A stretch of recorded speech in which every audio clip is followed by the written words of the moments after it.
It looked like a normal text notification, then turned into a scam that stole money the moment people tapped the link. The message appeared to come from a bank, a delivery service, or a government agency with a routine alert. It warned about a missed delivery, a suspicious transaction, or an account issue that needed immediate action. The link led to a page that looked identical to the real service, asking for login details or verification codes. Victims entered their information believing they were resolving a problem, not exposing their accounts. Within minutes, access was used to initiate transactions, reset passwords, and bypass security checks. Globally, phishing text scams have caused millions in losses through these simple, targeted messages. What felt like a routine notification was actually a system designed to turn a single click into financial theft. By the early 2020s, phishing text scams had become one of the most widespread forms of fraud across Australia, the UK, and the United States. These scams were often carried out through mass messaging campaigns using spoofed sender IDs that mimicked real institutions. Victims received texts that appeared to come from banks, courier services, or government agencies, often within existing message threads. The messages referenced common situations, missed deliveries, account alerts, or billing issues, making them feel routine and expected. In Australia, reports to ScamWatch and the OAIC showed significant financial losses linked to phishing messages each year. The scale was broad, targeting individuals across all age groups and levels of digital experience. What made these scams effective was their simplicity: a short message, a believable reason, and a single action required. Unlike complex fraud schemes, this method relied on quick decisions rather than long-term manipulation. By the time the message was opened, the setup for the scam was already in place. The message was designed to feel routine, often short, direct, and aligned with situations people encounter regularly. Links were embedded in a way that looked legitimate, sometimes shortened or formatted to resemble official domains. When tapped, the user was taken to a page that closely replicated the real service, including logos, layouts, and login fields. These pages were often hosted on domains that looked similar to official ones, with minor differences that were easy to miss.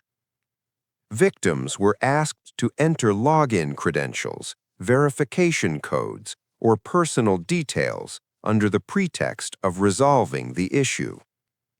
In some cases, the process included multiple steps to make the interaction feel secure and structured. Because the design matched real platforms, users had little reason to question the authenticity of the page.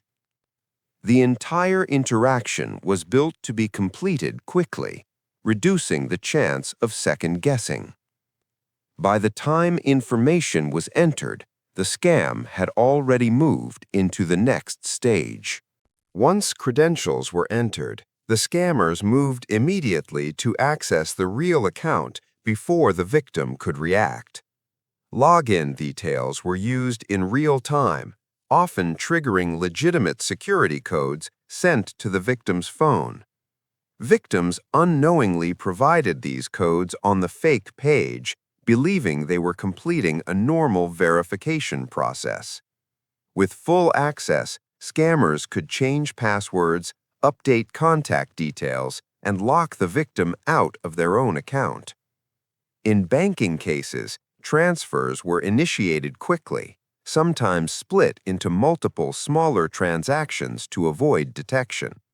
In other cases, stored payment methods or linked accounts were used to extract additional funds. Investigations later showed that this entire process could happen within minutes of the initial click. Because the activity occurred through real systems, it appeared legitimate to banks until flagged by abnormal patterns. By the time victims attempted to log back in, access had already been taken and transactions completed. After gaining access, scammers often expanded the impact by targeting linked accounts and stored payment methods. Email accounts were accessed to reset additional passwords, allowing further control beyond the initial entry point. In some cases, victims' contact lists were used to send similar phishing messages, spreading the scam further. Because the initial access appeared legitimate, detection was delayed, giving scammers more time to act. Transactions were structured to avoid immediate flags, sometimes broken into smaller amounts or routed through different channels.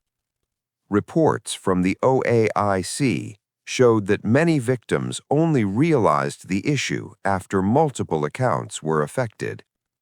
The scam extended beyond a single interaction, becoming a chain of access and exploitation. Behind the scenes, stolen data was often reused or sold, increasing the long-term impact. By this stage, the scam had moved from a simple message to a broader compromise of personal and financial systems. The first signs of something being wrong usually appeared when victims were locked out of their accounts or noticed unexpected transactions. Some received real alerts from their bank or service provider, warning about unusual activity that had already taken place. Attempts to log in failed because passwords had been changed or accounts temporarily restricted. Victims then contacted their bank or the actual service, only to discover no legitimate message had been sent. In many cases, the phishing site had already captured enough information to complete multiple transactions before detection. Authorities like the OAIC issued repeated warnings about these exact patterns. By the time the situation was confirmed, funds had already been transferred and accounts compromised. Recovery efforts were often limited due to the speed at which the scam operated. What started as a routine notification quickly revealed itself as a coordinated system designed to exploit a single moment of trust.